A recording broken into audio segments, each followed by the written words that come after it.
గడిచిన 15 రోజుల్లో రెట్టింపైంది. ప్రస్తుతం రాష్ట్రంలో కిలో ఉల్లిగడ్డల ధర సగటున 60 రూపాయలుగా ఉంది. జిల్లాల వారీగా ధరల్లో వ్యత్యాసాలున్నాయి.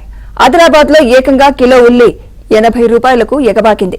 పరిస్థితి ఇలాగే కొనసాగితే మరో వారంలో ఉల్లి ధర సెంచరీ కొట్టే అవకాశాలున్నాయని మార్కెట్ వర్గాలు ఆందోళన చెందుతున్నాయి. మహారాష్ట్ర, కర్నూలు నుంచి ఉల్లిగడ్డల సరఫరా తగ్గడమే ధరల పెరుగుదలకు కారణంగా భావిస్తున్నారు.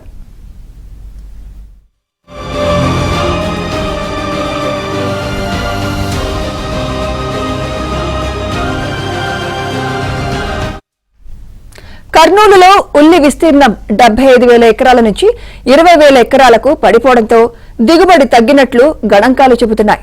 మహారాష్ట్రలోనూ అకాల వర్షాలతో పంట నష్టం జరిగినట్లు తెలుస్తోంది. సరఫరా తగ్గడం, డిమాండ్ పెరగడంతో రాష్ట్రంలో ధరలు అమాంతం పెరుగుతున్నట్లు మార్కెటింగ్ శాఖ అధికారులు వివరించారు. 10 రోజుల క్రితం కేంద్ర ప్రభుత్వం ఉల్లి ఎగుమతులపై నిషేధాన్ని ఎత్తివేశాక ధరలు క్రమంగా పెరుగుతూ వస్తున్నట్లు మార్కెట్ వర్గాలు పేర్కొంటున్నాయి.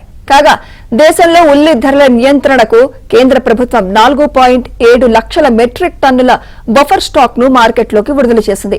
ఈ మేరకు కేంద్ర వినియోగదారుల వ్యవహారాల శాఖ ఓ ప్రకటనను విడుదల చేసింది. ఖరీఫ్ సాగు ఉత్పత్తులతో ఉల్లి ధరలు అదుపులో వస్తాయని అభిప్రాయపడుతున్నారు.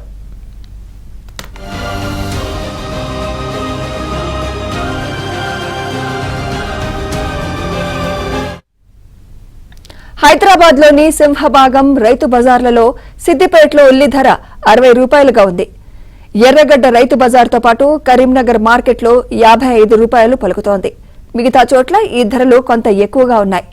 నల్గొండలో 65, వరంగల్లో 68, మెదక్, భద్రాద్రి, కొత్తగూడెం, పాల్వంచలో 70 రూపాయలు పలుకుతోంది.